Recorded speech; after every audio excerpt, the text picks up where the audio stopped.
A autoaceitação não é resignação, não é ficarmos resignados ao mal, pelo Uhum. contrário. A autoaceitação é uma coisa até simples, que não é, mas não é tão fácil de a conseguir.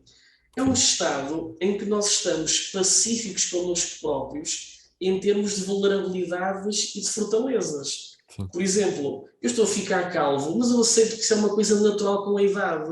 Eu não Uhum. vou ficar deprimido ou estar à procura de fazer um implante Sim, qualquer. Tudo bem quem o faça, mas eu, quer dizer, não vou estar-me a comparar com o suposto padrão ou com algo que me sim, poderia fazer mais infeliz na maior parte do tempo.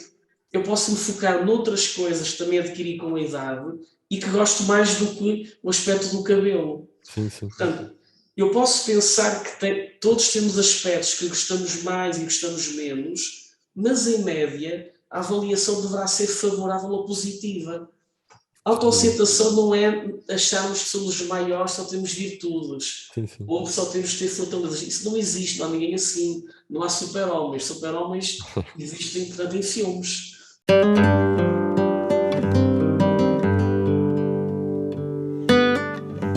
Olá, sejam bem-vindos a mais um episódio de Vitamina Filosófica.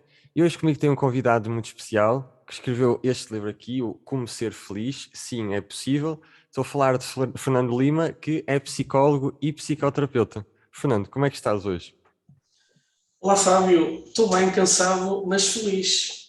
E tu, como estás? Também estou bastante feliz. Estou bastante feliz por ter aceito aqui este convite. Acho que vai ser uma conversa super importante, porque hoje em dia fala-se muito em felicidade, sempre se falou, mas é sempre um assunto assim muito vago. Ninguém sabe o que é e como atingir. Eu acho que até podíamos Sim. começar a conversa um bocadinho por aí, que é como é que tu definirias felicidade? Sim, a felicidade, no fundo, são várias coisas. Por exemplo, é um estado de satisfação, de contentamento com o momento presente. É estar aqui a falar contigo, por exemplo. Isto já é felicidade, não é preciso mais do que isto. É estar Sim, aqui no presente e aceitar como é.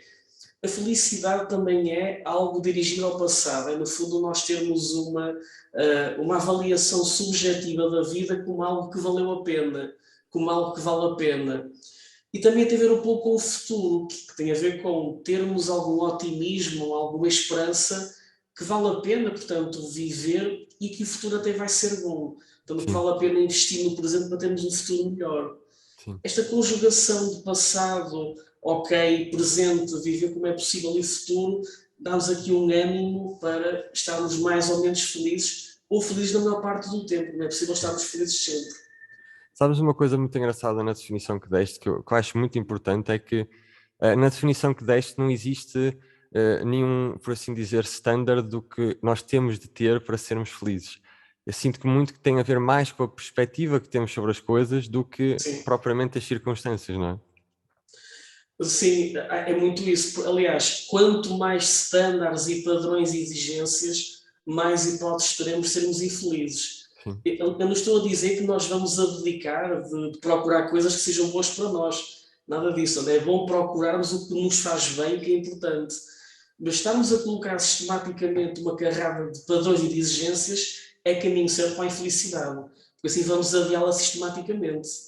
sem dúvida alguma, sabes? Isso também me lembra de uma parte do teu livro que eu gostei muito, na parte da autoestima, em que tu Uhum. dás lá um conceito de que nós devemos pensar que temos valor por nós mesmos. Uhum. E eu achei isso fantástico, não é? Porque nós, numa sociedade onde nós estamos constantemente a ser vendidos a ideia de que precisamos disto e daquilo outro para sermos felizes, para existir, eu acho que isso é muito importante. Não sei se gostavas de expandir um bocadinho mais essa ideia, porque acho que é, Sim. embora seja simples, é muito poderoso. Sim, é mesmo. Eu até me sinto estranho às vezes, porque se ligar os média, a televisão, ouvir uma conversa, parece que estamos permanentemente a ouvir uma história que no fundo nos está a intoxicar de obrigações, de preconceitos, de metas, de objetivos muito altos, muito estratosféricos, que temos que atingir. E só quando atingimos essas metas é que nos podemos autorizar a relaxar. E depois são metas como ter uma grande casa, ter um grande carro, o corpo perfeito. Portanto, curiosamente, são tudo metas que ajudam, digamos, ao mundo muito comercial a vender produtos e serviços. Por isso é que estas metas também são muito vinculadas. Só que, infelizmente, esta grande propagação de mitos e de obrigações vai, ou quem acreditar nisto, vai levar, digamos, a muita infelicidade no mínimo. Porque Sim, assim, raramente alguém vai estar feliz. Nós temos quase fazer uma meia maratona para nos sentirmos felizes, para atingir tanta meta que nos estão a impingir. sem dúvida. Acho que mais facilmente apanhamos um esgotamento, né, do que somos felizes. Sim, Porque é isso que tu estás a dizer, não é? Que é, põe-nos metas tão elevadas, onde nós temos de nos comparar com o 1% de pessoas que atingiram um determinado estatuto material ou social, ou o que quer que seja. E, sim. e obviamente que eu acho que também isso vai ajudar a que não só não vamos ser felizes, mas até chegamos ao oposto.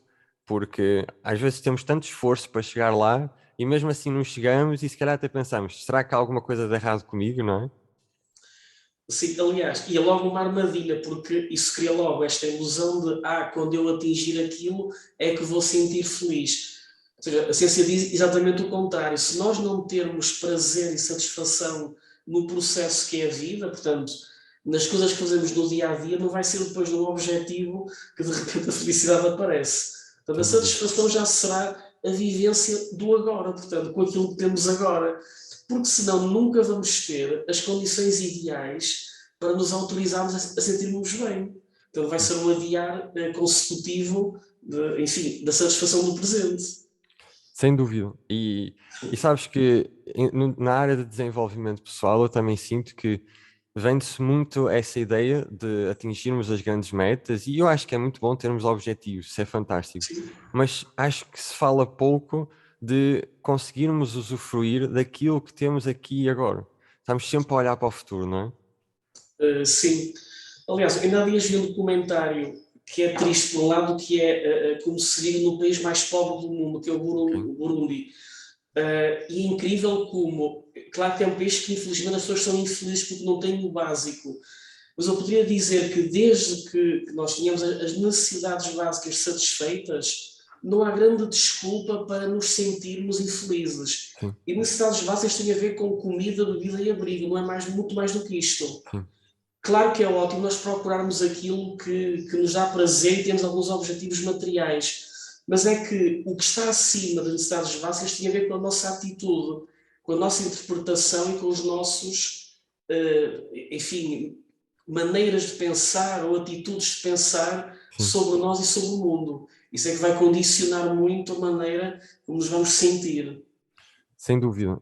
Mas sabes que eu acho que essa, embora seja uma ideia incrível, é um bocadinho revolucionária, porque para a maior parte de nós, não é? Quer dizer, então eu posso ser feliz apenas se tiver comida e abrigo e as minhas necessidades básicas, mas eu preciso disto e daquilo e daquilo outro, não é? Sim, Mas isso é uma armadilha, como tu falas, porque nunca acaba.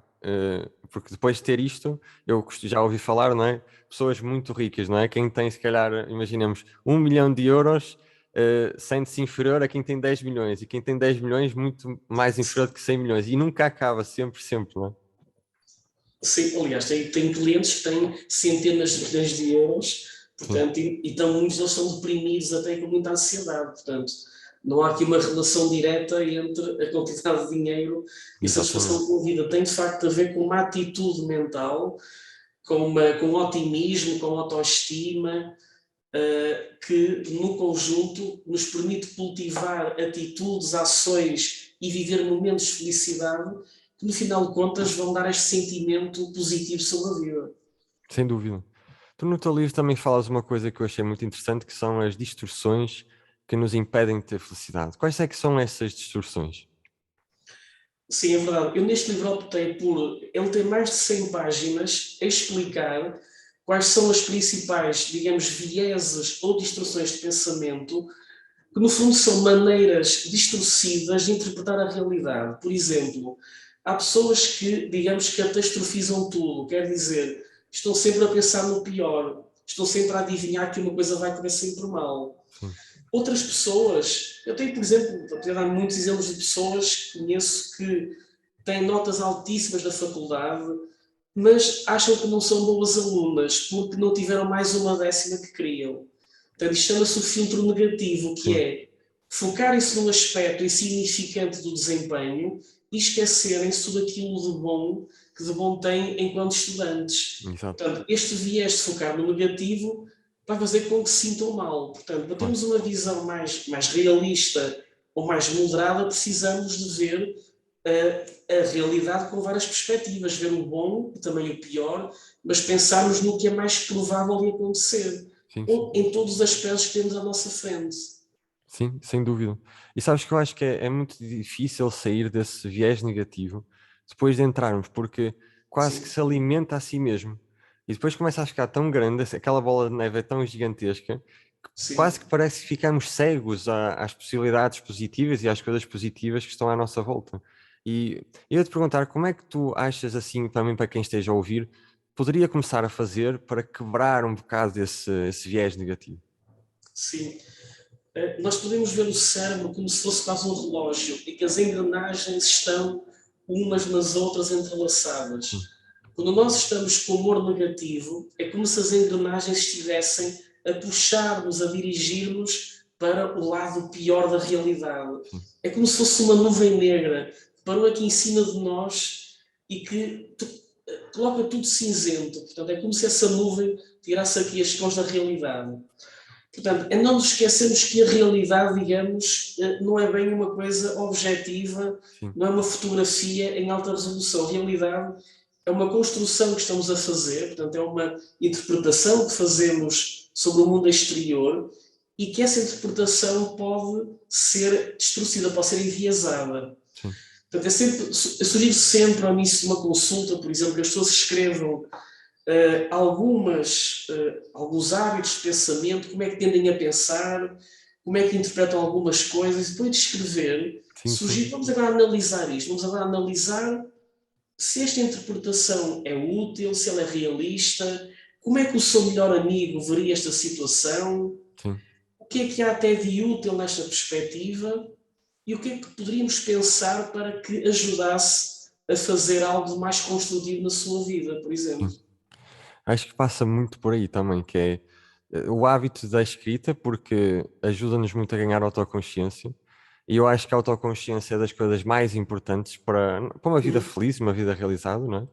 E sermos capazes de sermos os nossos melhores amigos. Eu até costumo dizer de que nós somos a única pessoa que garantidamente vai estar connosco 24 horas por 7 dias da semana, desde que nascemos até que morremos. Por isso, mais vale sermos amigos do que sermos o nosso pior inimigo, não é? Ora, aí está, isso até é a base da autoestima, que é termos uma voz amigável connosco próprios, essa voz é que nos vai acompanhar para sempre. Porque nós temos aqui quase um diálogo interno, temos uma voz que pode ser mais ou menos amigável, que fala, digamos, com a consciência. E se este diálogo não é amigável, não é flexível, não é como idealmente se falássemos com o nosso melhor amigo. Sim, O diálogo deve ser, digamos, chamado com compaixão, sim, que é sim, termos um pouco de paixão por nós próprios e sermos amigáveis, sermos tolerantes das nossas falhas sim, e não sermos críticos ou exigentes, como sim. muitas pessoas às vezes o são. Eu acho que isso também tem uma parte que também eu achei muito boa no teu livro, que é o poder da autoaceitação, não é? Que é importantíssimo nós não nos estarmos sempre a julgar por todas as Sim, coisas, porque a realidade, eu pelo menos acho que a maior parte de nós somos sempre o maior crítico que nós temos. E enquanto isso continuar, é muito difícil termos felicidade, enquanto a relação que temos com essa voz que tu falas é sim. sempre conflituosa, não é? Sim, pois é, parece que o nosso cérebro está um pouco ou geneticamente programado para pensar no pior, ou seja, convém que, lá está, se treine um pouco aqui uma leitura, digamos, amigável, porque a nossa predisposição parece mais favorável. É como Sim, se o cérebro dissesse: nós estamos aqui para sobreviver, não andamos aqui para sermos felizes. Portanto, temos de fazer um esforço sim, suplementar. E acaba por ser, digamos, a base da autoestima. sim. Portanto, uma das bases importantes para a autoestima. Sabes que isso também era outra parte que eu queria saber um bocadinho mais. Também falas da autoestima. Quais são as bases da autoestima que tu encontras também no teu trabalho? Hum. Ou seja, uma das bases tem a ver com nós termos uma avaliação de nós próprios, digamos, uma avaliação que seja globalmente positiva. Ou Sim, seja, a autoaceitação não é resignação, não é ficarmos resignados ao mal, pelo sim, contrário. A autoaceitação é uma coisa até simples, que não é, mas não é tão fácil de a conseguir. É um estado em que nós estamos pacíficos connosco próprios em termos de vulnerabilidades e de fortalezas. sim. Por exemplo, eu estou a ficar calvo, mas eu aceito que isso é uma coisa natural com a idade. Eu não Uhum. vou ficar deprimido ou estar à procura de fazer um implante Sim, qualquer. Tudo bem quem o faça, mas eu, quer dizer, não vou estar-me a comparar com o suposto padrão ou com algo que eu sim, poderia fazer mais infeliz na maior parte do tempo. Eu posso me focar noutras coisas que também adquiri com a idade e que gosto mais do que o aspecto do cabelo. sim, sim, Portanto, eu posso pensar que todos temos aspectos que gostamos mais e gostamos menos, mas em média a avaliação deverá ser favorável ou positiva. A sem dúvida. autoaceitação não é acharmos que somos os maiores, só temos virtudes, Sim, sim. ou só temos de ter fortalezas. Isso não existe, não há ninguém assim. Não há super-homens. Super-homens existem, portanto, em filmes. Sem dúvida alguma. Sim. A Força. autoaceitação, portanto, é um estado que é pacífico, pacífico porque não andamos em guerra a lutar contra coisas que não aceitamos. Portanto, as pessoas com menos autoestima, no fundo, estão em guerra a lutar com partes delas próprias que não querem aceitar, como a altura, o excesso de peso, Sim, um sim. defeito físico qualquer, e vivem como se isso não existisse. Mas é que isso já existe. Claro. Ou seja, se uma coisa já existe, mesmo que nós não gostemos, mais vale aceitá-la como ela é e vivemos com ela. Sem dúvida. E Sem- quando aceitamos isso, a vida é muito mais, digamos, vivida, porque vivemos aceitando aquilo que já existe neste momento. Portanto, não adianta muito lutar, só Sim. que é uma guerra desnecessária contra nós e contra o mundo, por vezes. Completamente. E é incrível porque isso se relaciona com uma corrente filosófica que eu adoro, que é o estoicismo, e Também. que é fantástico. Sabes que eu às vezes fico parvo a ler alguns desses livros e ver como pessoas que escreveram há 2000 anos ou mais dizem coisas que são tão atuais para os nossos dias. Sim, E uma dessas, como tu sabes, uma dessas bases é mesmo essa. Foca-te no que tu podes controlar e ser sim, indiferente para o que não está sob o teu controle.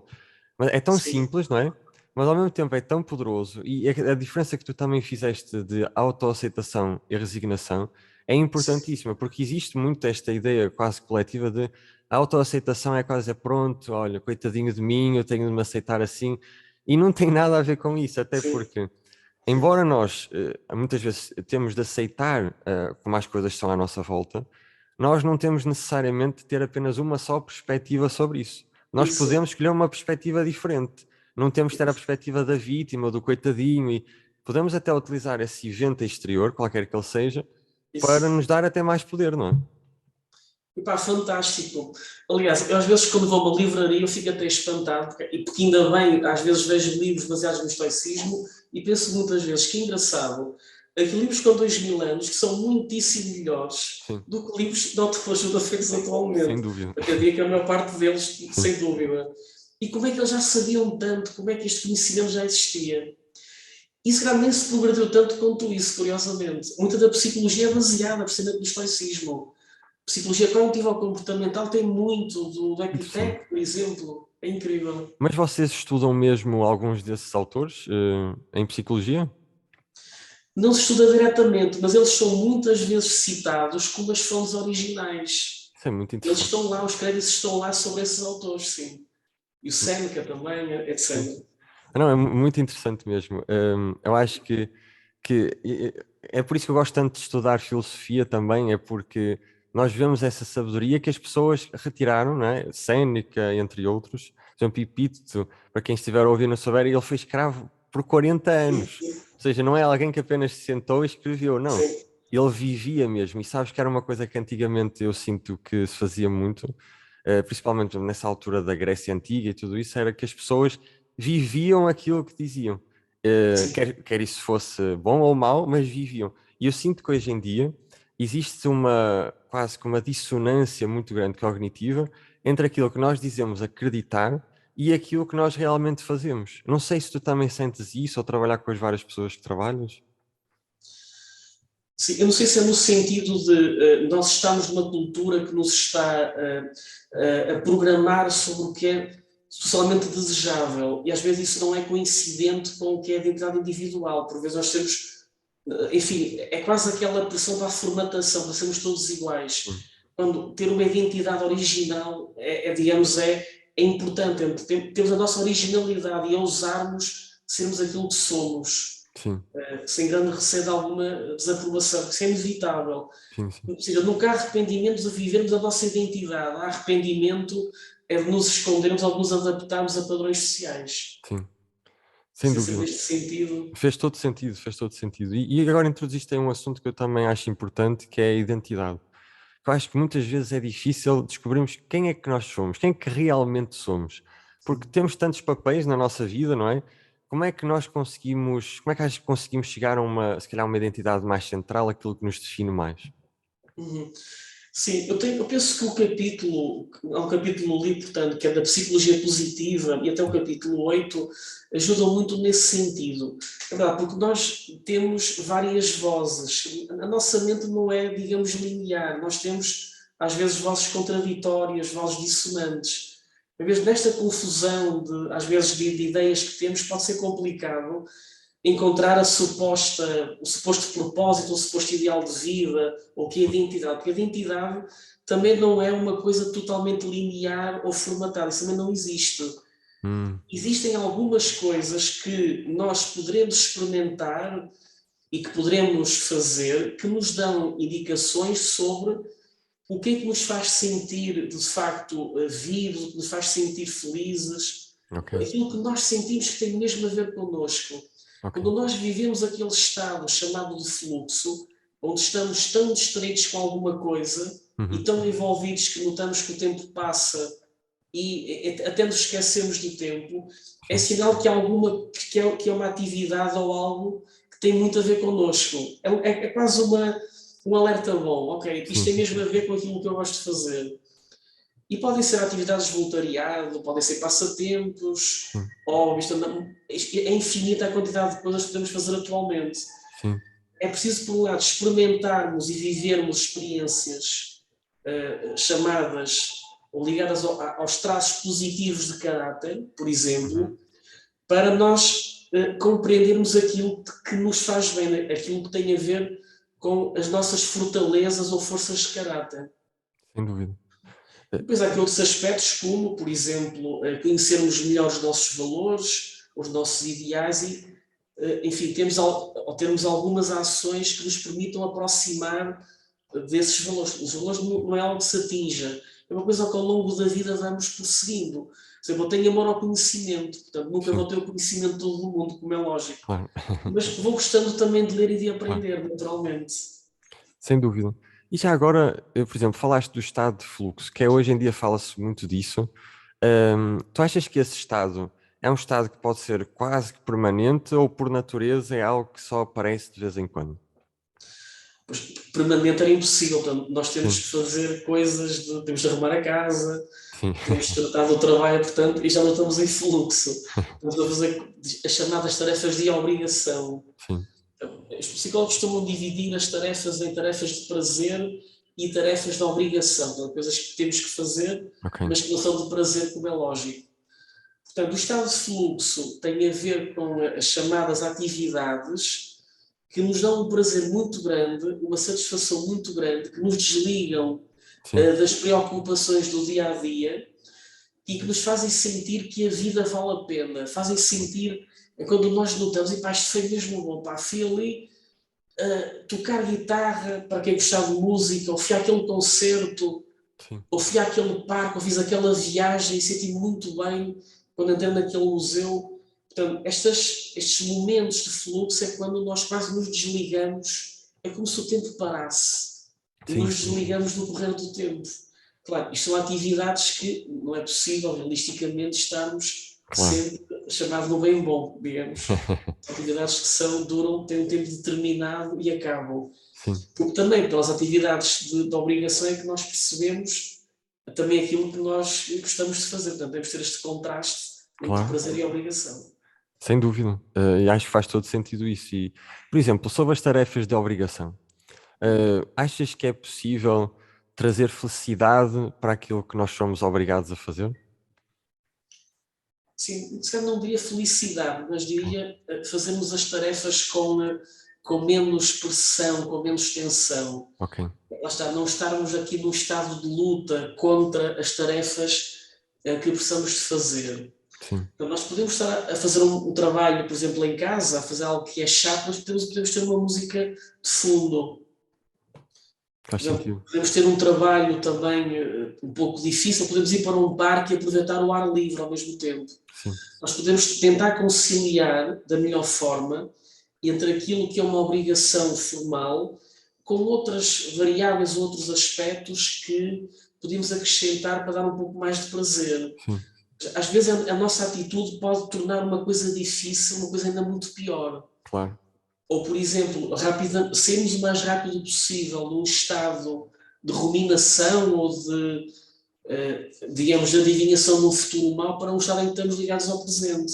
Sim. E tem também o capítulo do livro ligado à meditação Uhum. e à aceitação plena, que é muitas vezes nós estamos a pensar ou a lutar mentalmente contra uma coisa qualquer, mas não estamos a adiantar nada no presente.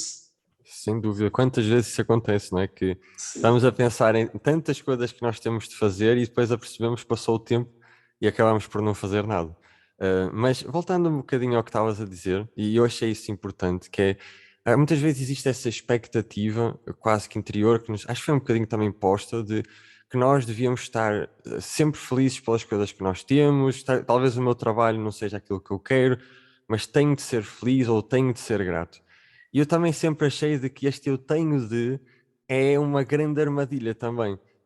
Porque termos essa expectativa é realista, como tu também falaste um bocadinho, de temos ou estar sempre no fluxo ou estar sempre nessa felicidade, é um bocadinho até prejudicial à própria felicidade, não é? sim. É mesmo isso. Aliás, é uma das armadilhas que descrevo no livro, se calhar até com mais pormenor. Sim, Só a palavra eu tenho ou eu devo, ela vai criar um estado de tensão, de pressão para.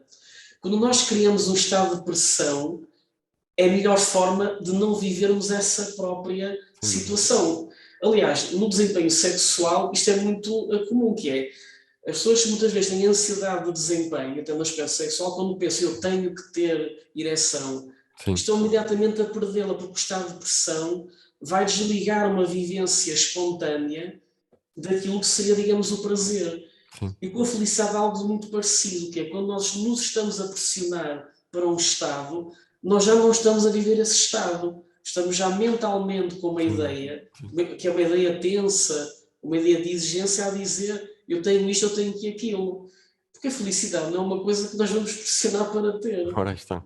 É uma coisa que aparece espontaneamente em resultado de alguma coisa que até podemos programar. Por exemplo, eu posso dar um passeio num parque, mas eu não vou esperar que no parque sinta muito prazer. Ah, Mas se eu até distrair no parque e nem pensar na felicidade, é provável que depois, quando chegar a casa, até pense: e pá, que prazer me deu esta volta no parque. sim, Porque não estivemos obrigados a pensar na própria felicidade.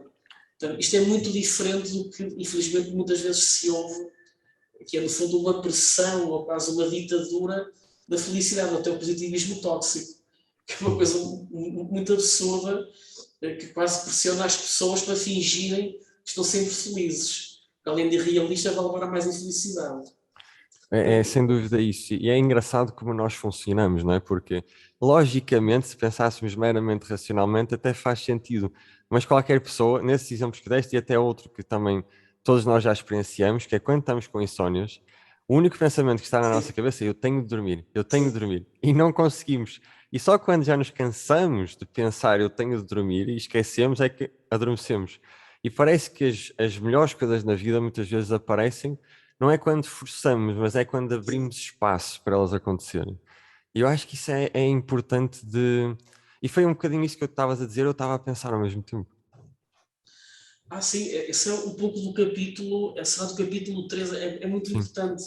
É saber, lá está, dar espaço aos sentimentos, deixar que eles apareçam também, deixar que os pensamentos venham à consciência, porque quando nós deixamos um pensamento desagradável vir à consciência, que não é fácil, a nossa atitude habitual é de lutar contra tudo o que é desagradável, é lutar contra emoções negativas, ou lutar contra coisas que não gostamos. Mas quanto mais lutamos, sim, mais o negativo, digamos, vai ficar preso a nós. sim, Portanto, Isto é como alguém que está preso numa areia movediça e quer sair dela. Portanto, quanto mais luta contra a areia movediça, mais se vai afundar.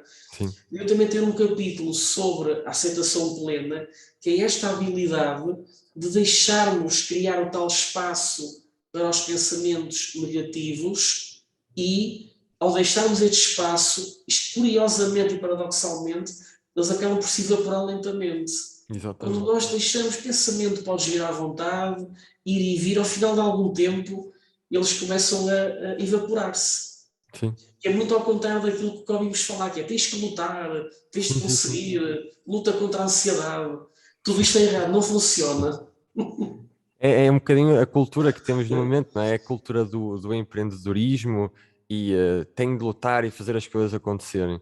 Só que o problema é que isto também levado ao extremo, o que acaba Sim, por fazer é criar todas estas coisas que nós estamos aqui a falar, infelicidade, ansiedade e às vezes até mais do que isso, porque mesmo, por exemplo, quando nós estamos a tentar ver ao longe, não é? Qual é a nossa tendência? É tipo semicerrar os olhos, como se isso, não é? Essa atenção fosse fazer alguma coisa. Um, e eu acho que é muito importante termos essa noção. Tu também falas no teu livro, sobre o papel do altruísmo, para a felicidade.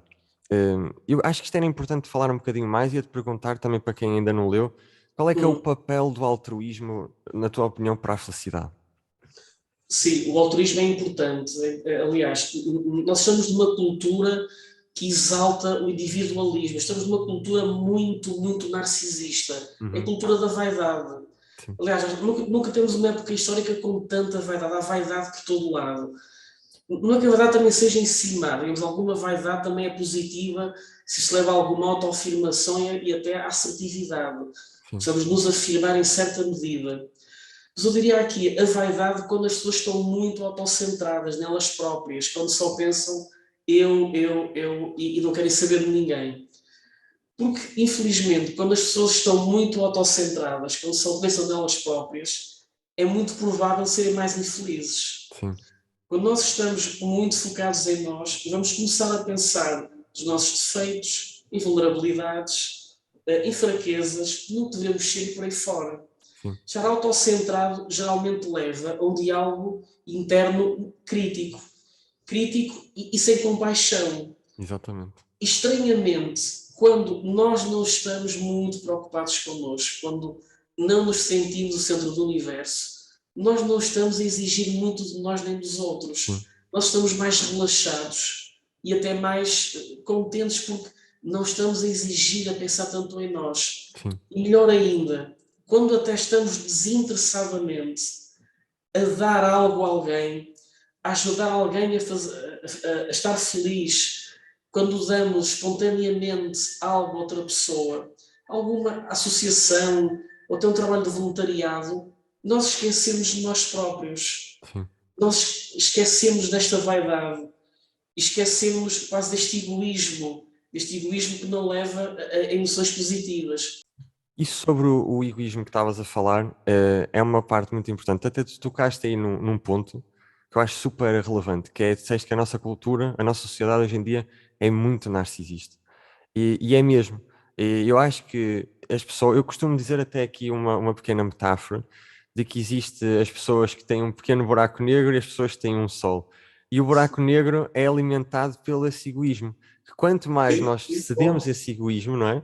O buraco negro aumenta e aumenta. Mas começarmos a bom. dar aos outros, mas desinteressadamente, não é?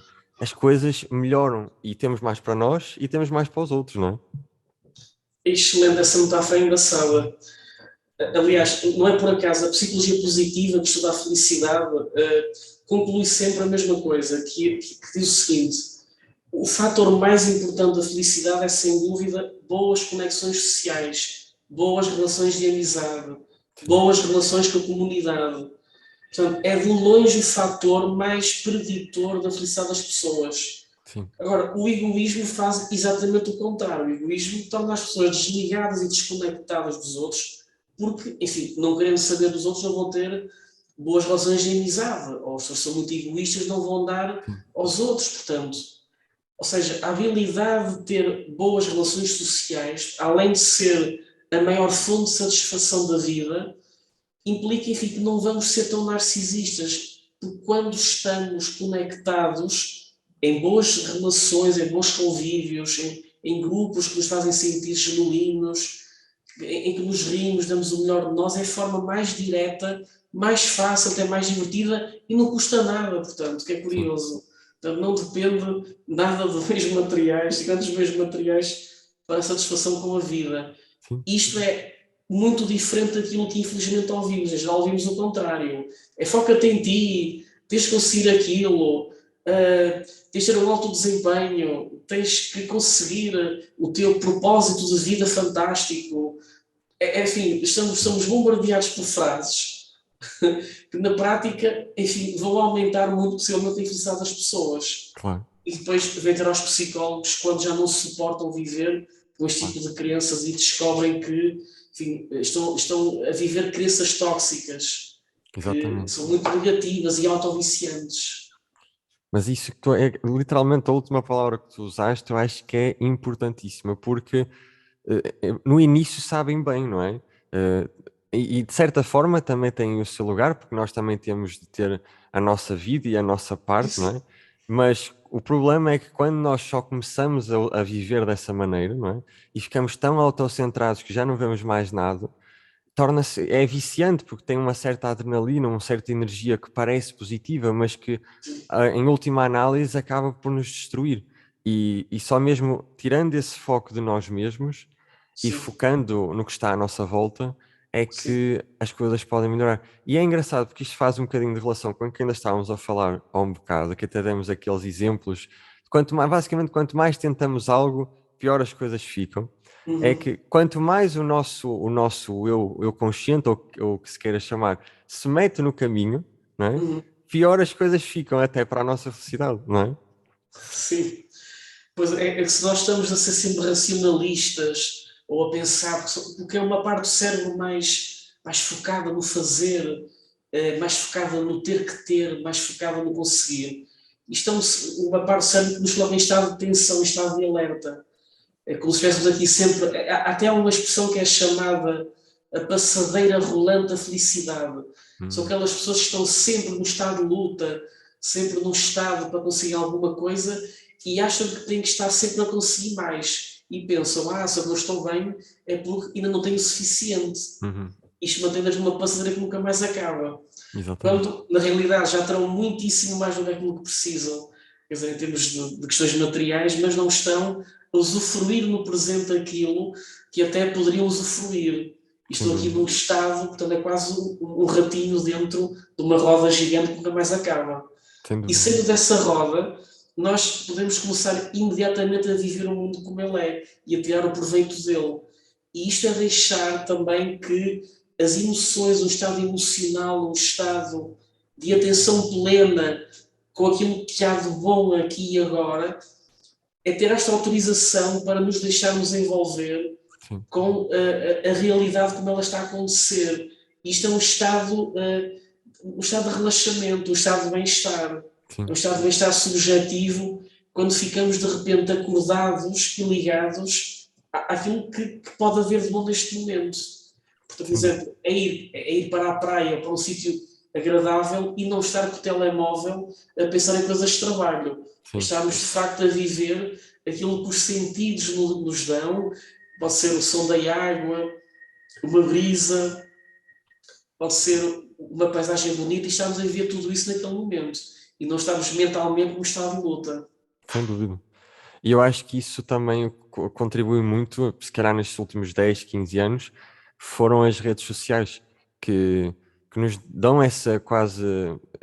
Acho que existem inclusive até estudos científicos que se calhar não têm a ver com a dopamina, que nos vicia Sim, naquelas recompensas e depois já nem conseguimos, como estavas a dar nesse exemplo, estar na praia a sim, relaxar, a dar um mergulho, a aproveitar o sol e estar com as pessoas que estão à nossa volta, porque temos de estar sempre a ver a última atualização ou no Instagram, ou o que quer que seja, e ficamos viciados, não é?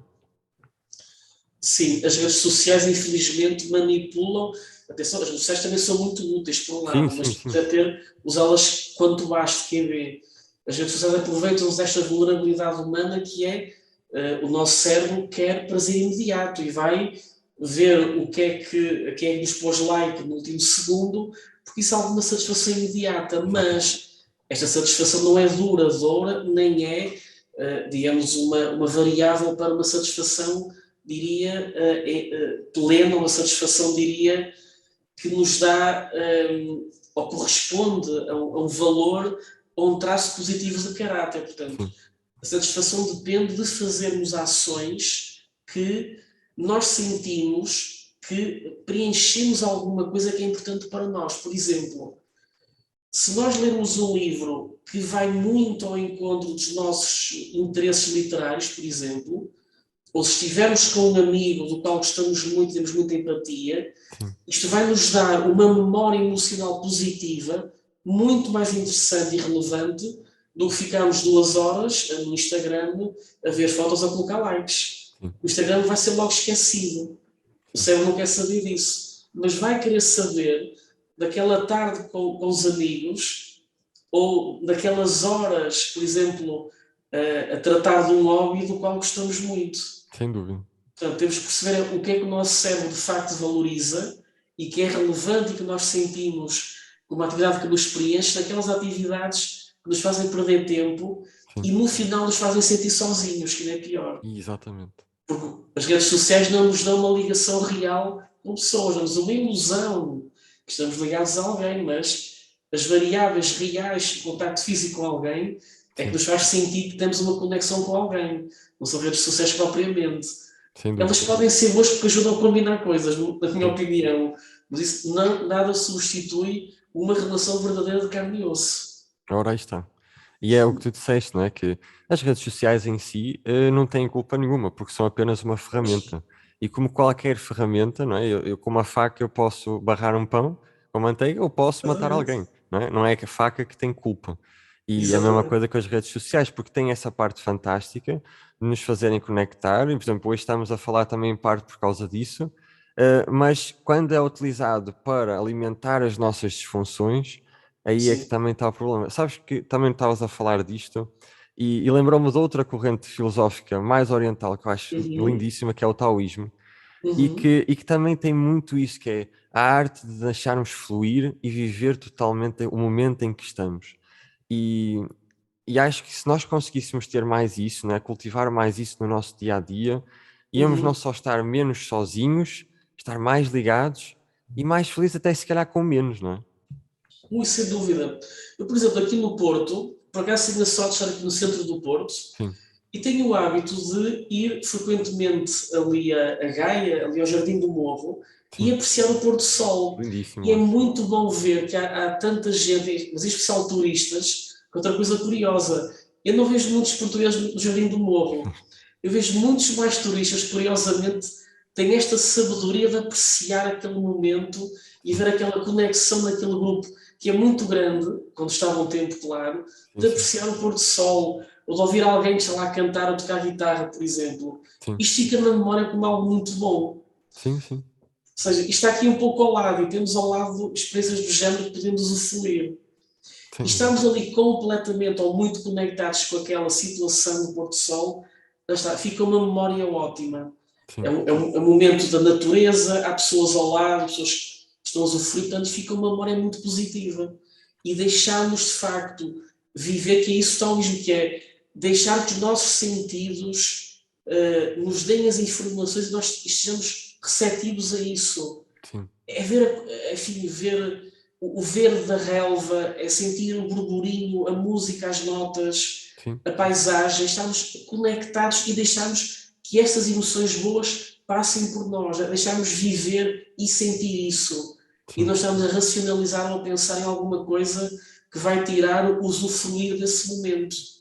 Portanto, o momento que eu tenho vivido lá, ninguém me tira, porque eu já senti o máximo que pude desse momento. Portanto, isso é suficiente, isso é felicidade. É, sem dúvida. E se calhar é aí que entra aquilo que também falas no livro, a meditação, não é? Eu até te ia perguntar se, por exemplo, na tua prática clínica, tu costumas recomendar meditação? Sim, a meditação recomendo, mas atenção, a meditação eu acredito que resulta, mas só quando as pessoas pensam de uma forma lógica, têm a personalidade mais ou menos organizada e quando sabem gerir emoções. Ok. Portanto, a meditação eu diria que é o final de um processo terapêutico. Portanto, não adianta nada alguém meditar quando tem uma fobia específica, tem ansiedade generalizada, está deprimida, porque o meditar apenas vai fazer com que tente esquecer problemas que estão lá, mas têm que ser resolvidos. Exato. Portanto, muitas vezes nós temos questões de vida que têm que ser resolvidas, têm que ser abordadas, e não vai adiantar nada colocar isso debaixo do tapete. Sem dúvida. A meditação pode ajudar momentaneamente, pode ajudar a deixar ir os pensamentos que nos perturbam e a estarmos mais focados no momento atual, mas é preciso, antes da meditação, saber lidar com uma série de coisas. Sim. Saber lidar com as emoções, com os pensamentos, com vieses, com instruções na maneira de interpretar. Portanto, a meditação não é uma panaceia, não é aqui uma fórmula mágica que vai resolver Claro. tudo. Ela está na moda, sim, é boa, mas tem que ser usada depois de outras coisas Sem que dúvida. estão antes da meditação. É importante fazer esta separação. A meditação é relativamente útil, diria assim.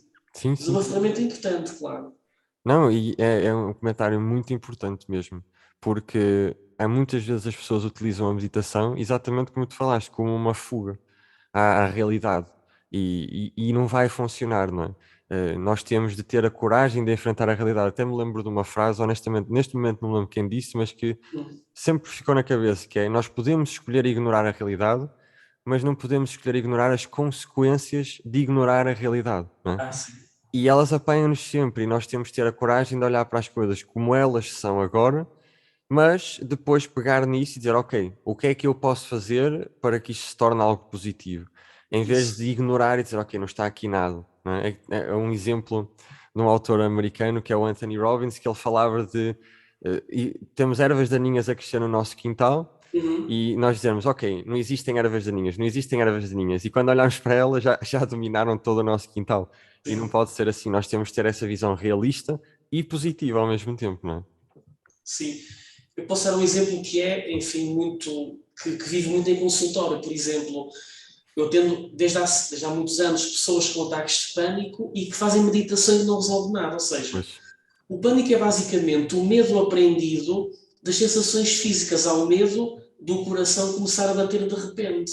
uhum, Portanto, eu tenho que ensinar às pessoas a desaprenderem o medo que o coração bata de repente. uhum, Ensinar que o coração pode bater muito rápido, isso é inofensivo. sim, Ensinar que o corpo está feito para isso, que o exame que fez o cardiologista prova que é seguro o coração bater, e ensinar a ver essa sensação como uma onda que vai e que vem, entre exato, outras estratégias. Portanto, só depois de perceber e de acreditar e de sentir que as sensações físicas são inofensivas, é que esta pessoa começa a relaxar e a abrandar. sim, Portanto, por mais que medite, a meditação não vai ensiná-la a pensar de uma forma mais lógica sobre as sensações físicas. exatamente, Este é um exemplo que eu vejo muitíssimas vezes.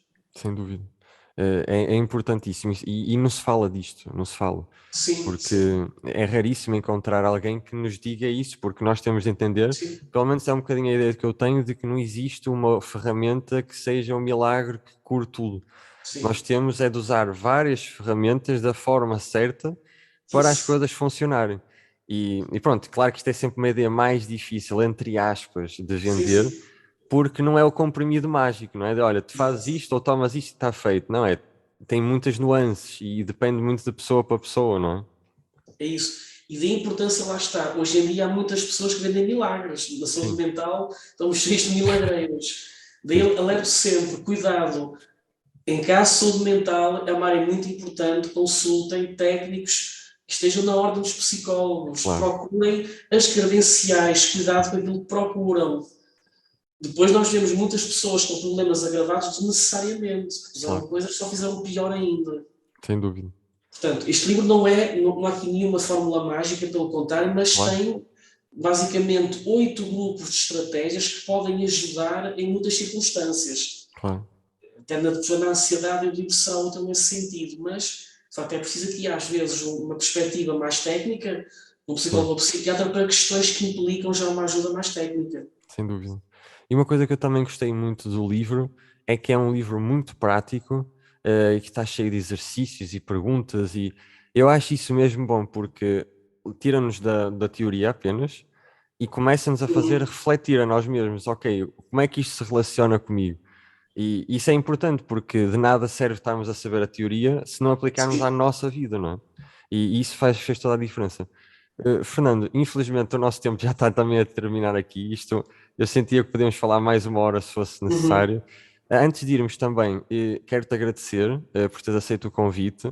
Eu sabia que íamos ter aqui uma conversa super Obrigado, eu. interessante. E pronto, também para quem nos está a ouvir, onde é que as pessoas podem encontrar o teu livro, ou mesmo se te quiserem contactar, onde é que poderão fazer? Portanto, o livro, portanto, Como Ser Feliz, está a vender em todo lado, em todas as livrarias, hipermercados, portanto, na Bertrand, FNAC, Almedina.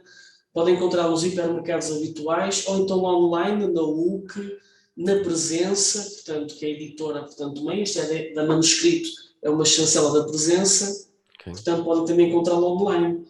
O meu contacto é fernandomagalhães.pt, portanto, lá podem encontrar todos os meus contactos em termos profissionais. Sim.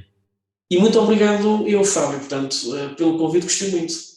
Olha, foi fantástico termos de fazer outras conversas e pronto, olha. Força. Obrigadíssimo, e a todos que também ouviram aqui o podcast, não se esqueçam de subscrever para as próximas conversas e obrigado pela vossa presença.